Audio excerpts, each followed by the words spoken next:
Hello दोस्तों, नमस्कार। स्वागत है आप लोग का हमारे यूट्यूब चैनल पे। और आज का जो हमारे वीडियो का टॉपिक है RRB JE CBT first preparation strategy. इस वीडियो को देखने के बाद इस वीडियो में जिस स्ट्रेटजी के बारे में चर्चा की जाएगी उसे अगर आप फॉलो करते हैं तो आप सीबीटी फर्स्ट में गारंटेड रूप से सक्सेस हो सकते हैं। बशर्ते कि जो बातें बताई जाए, जिस तरीके को बताया जाए, वैसे आप अगर कंटिन्यू फ्रॉम नाउ यानी अभी से लेके एग्जाम के डेट तक इस चीज़ को कंटिन्यू फॉलो करते हैं, तब यहाँ पे हम लोग आरआरबी जेई सीबीटी फर्स्ट के बारे में सिर्फ चर्चा करेंगे। और सीबीटी फर्स्ट के बारे में प्रिपरेशन स्ट्रेटजी के बारे में चर्चा करने से पहले उसके सिलेबस को हमारे लिए जानना ज़्यादा जरूरी है। और सिलेबस आप सभी अगर आरआरबी जेई का फॉर्म डालने वाले हैं तो आई होप कि आप पहले से सिलेबस को जान चुके होंगे कि मतलब सिलेबस में कौन से पोर्शन से कितने मार्क्स आते हैं। ये चीज़ें आप जान चुके होंगे। अगर नहीं जानते तो सबसे पहला आपका जो स्टेप होना चाहिए किसी भी एग्जाम के प्रिपरेशन के अकॉर्डिंग, तो उसके सिलेबस कौन कौन से सब्जेक्ट उस एग्जाम में पूछे जाते हैं। तो जैसा कि आपको पता होगा, आप पहले से देखे होंगे, तो जो उसमें मैथ जो रहता है 30 मार्क्स का, 30 नंबर का आपका सिंपल मैथ आता है। इसके अलावा 25 नंबर का आपको रीजनिंग देखने को मिलता है। फिर 30 नंबर का आपको जीएस देखने को मिलता है, जीएस मतलब जनरल साइंस देखने को मिलता है। और 15 नंबर में आपको जीके देखने को मिलता है, जनरल अवेयरनेस जीए देखने को मिलता है, इंक्लूडिंग बोले तो करंट अफेयर्स। यानी 15 नंबर जो होता है उसमें जीए और प्लस करंट अफेयर्स दोनों मिला के रहता है। अब इस जो सिलेबस का हम लोग डाइवर्सिफिकेशन जो देखें कौन से सब्जेक्ट से कितने क्वेश्चन आते हैं, तो उसके आधार पर ये चीज़ हमको समझ में आ रही है कि 30 हमको मैथ के क्वेश्चन देखने को मिलेंगे, 25 हमको रीजनिंग के क्वेश्चन देखने को मिलेंगे, 30 हमको साइंस जनरल साइंस के क्वेश्चन देखने को मिलेंगे, और उसमें से 15 क्वेश्चन हमको general awareness plus current affairs मिलाकर देखने को मिलेंगे। अब यहाँ चार मतलब मोटा मोटी तौर पर बोले तो 4 सेक्शन में आपके क्वेश्चन आ रहे हैं। अब यहाँ पे कैसे हम लोग स्टडी करेंगे कि इन चीज़ों को कवर कर पाए। देखिए, सबसे पहले हम लोग मैथ के बारे में चर्चा करते हैं। मैथ अगर आपका सिलेबस आरआरबी जेई का जो भी सिलेबस मेंशन है उसमें से 70 से 80% भी अगर आपका सिलेबस कंप्लीट है, उसका थ्योरी आप कंप्लीट कर चुके हैं, तो यहाँ पे आपको थ्योरी पे ध्यान बिल्कुल स्टार्टिंग में नहीं देना है। आपको डायरेक्ट क्या करना है, प्रैक्टिस सेट बनाना स्टार्ट करना है। और प्रैक्टिस सेट में जो क्वेश्चन आपको फंस रहा है उस क्वेश्चन से रिलेटेड आप फिर थ्योरी वाले बुक के खोलें और वहाँ से उस क्वेश्चन के थ्योरी को पढ़ें। इस तरीका से आपके पास जो भी टाइम यहाँ पे बचा हुआ है 3 से 4 मंथ, आपका एग्जाम मतलब मान के चलिए कि फरवरी लास्ट और फरवरी ये दिसंबर जनवरी फरवरी, यानी एग्जाम लगभग आपको मार्च या अप्रैल में देखने को मिलेगा। तो आपके पास 3 मंथ पूरे तरीके से 4 मंथ आपके पास टाइम बच रहा है। और इतना टाइम में आप इनफ क्वेश्चन प्रैक्टिस कर लेंगे। कितने क्वेश्चन डेली प्रैक्टिस करना है मैं इसके बारे में भी चर्चा करूंगा। तो मैं यहाँ बता रहा था कि 70 से 80% भी अगर आपका मैथ या रीजनिंग का सिलेबस कंप्लीट है, या मैथ या रीजनिंग का एक्चुअल में किसी भी चैप्टर का किसी भी सब्जेक्ट का, चाहे साइंस की बात करें या जनरल अवेयरनेस का, 70 से 80% आपका सिलेबस कंप्लीट है, थ्योरी सेक्शन कंप्लीट है, तो आपको डायरेक्ट प्रैक्टिस सेट लगाना स्टार्ट कर देना है और उसमें पीवाईक्यू को लगाना स्टार्ट करना है। पीवाईक्यू के क्वेश्चन को सॉल्व करना स्टार्ट करना है।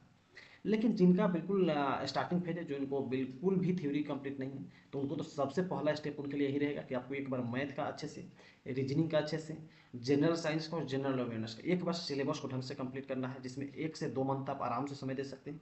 बाकी 1 से 2 मंथ बाद जो भी समय बचेगा वहाँ आप प्रैक्टिस कर सकते हैं।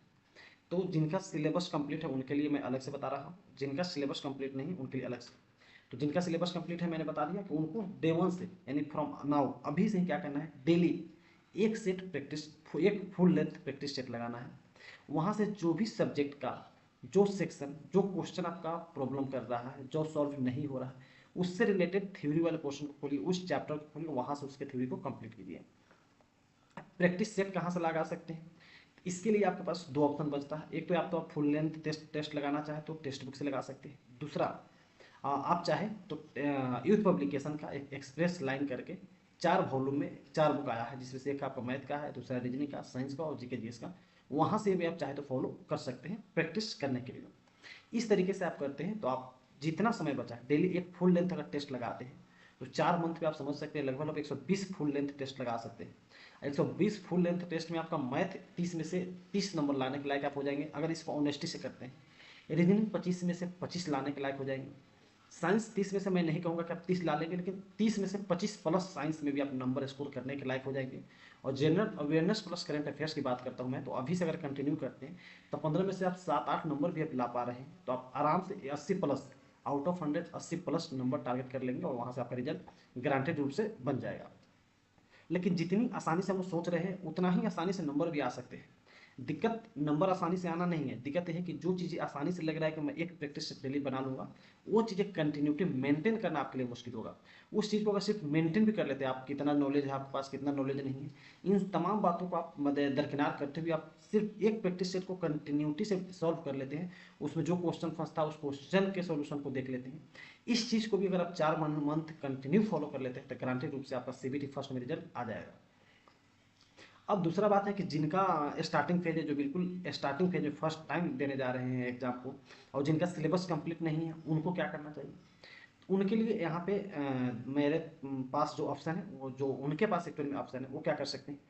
या तो आप साइंस मैथ का ही मैं बात करता हूँ, मैथ के लिए आप किसी भी एक टीचर का प्रॉपर यूट्यूब से देख के पढ़ने से मुझे लग रहा है वो फायदेमंद तो होता है, लेकिन टाइम थोड़ा ज़्यादा लग जाता है। कंटेंट तो मुझे कम मिलता है हम लोगों को यूट्यूब से, और समय ज़्यादा लग जाता है। तो किसी भी एक टीचर का स्पेसिफिक आरआरबी जेई का बैच आजकल बहुत सस्ते सस्ते आपको 1000-1500 में मिल जाएगा। किसी भी एक अच्छे टीचर का जो कि जिनका लैंग्वेज आप यूट्यूब पे पढ़ के आपको समझ में आता होगा, उनके बैच को खरीदिए। बैच खरीदने के बाद ये नहीं है कि मेरा पैसा 1500 लगा है चाहे 1000 रुपये लगा है तो सभी सेक्शन को मैं पढ़ना शुरू कर दूँ। बैच खरीदिए ओवरऑल, लेकिन आपका जो सेक्शन कमजोर है सिर्फ उसी का ही वीडियो देखिए। जैसे आपको मैथ का है तो किसी एक टीचर के बैच खरीदिए, उसमें से मैथ के पोर्शन को वहाँ से पढ़े और वहाँ से एक अपना नोट्स बना ली, उसके बाद प्रैक्टिस सेट बनाना स्टार्ट करेंगे। सेम चीज़ करना है रीजनिंग के साथ, सेम चीज़ करना है जनरल साइंस के साथ, और सेम चीज़ें करना है आपको जनरल अवेयरनेस के साथ। हालांकि जनरल साइंस के लिए आपके पास एक और दूसरा ऑप्शन हो सकता है कि आप या तो किसी टीचर के थ्रू पढ़ेंगे, वही ज़्यादा फायदेमंद रहेगा अभी के लिए चूँकि टाइम कम है। दूसरा आप एक खुद से चाहे तो कर सकते हैं, क्लास 6 से लेकर 10th तक के आप साइंस को, जिसको इजीली 2 मंथ में आप चाहे तो थ्योरी के साथ डिटेल्स में कंप्लीट कर सकते हैं। उसको कंप्लीट कीजिए, वहाँ से शॉर्ट नोट्स बनाइए, वहाँ से अंडरलाइन करके जो जो इंपॉर्टेंट पॉइंट है उसको नोट कीजिए। क्योंकि आरआरबी जेई में जो, या आरआरबी किसी भी जनरल कंपटीशन के एग्जाम में जो भी साइंस वाले पोर्शन पूछे जाते हैं, वो क्लास 6 से 10th तक तो उसमें से मैक्सिमम पोर्शन 9th-10th का ही रहता है।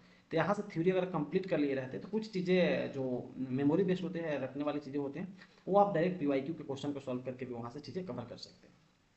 रहा बात पीवाईक्यू को कहाँ से कवर करें, तो पीवाईक्यू के लिए जो मैं फॉलो करने वाला हूँ वही चीज़ें मैं आपके साथ शेयर कर रहा हूँ। यूथ पब्लिकेशन का साइंस का स्पेशली आता है पीवाईक्यू का बुक, जनरल अवेयरनेस का आता है, मैथ का आता है, रीजनिंग का आता है। यूथ पब्लिकेशन के ही बुक को आप फॉलो कर लेंगे तो आपके लिए ज़्यादा बेटर होगा।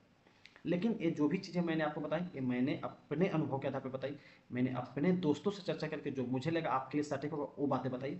इसके साथ साथ आप दूसरा क्या कर सकते हैं, अगर आप किसी दूसरे टीचर के बैच को खरीदते हैं या किसी एक टीचर को फॉलो करते हैं, तो 5 जगह किसी भी टीचर को अगर आप फॉलो करते हैं तो सबसे मुख्य बात जो आपके साथ होना चाहिए कि मेरे बात को नहीं मानिए, अगर जिस टीचर से आप पढ़ रहे हैं उनके बात को फॉलो कीजिए।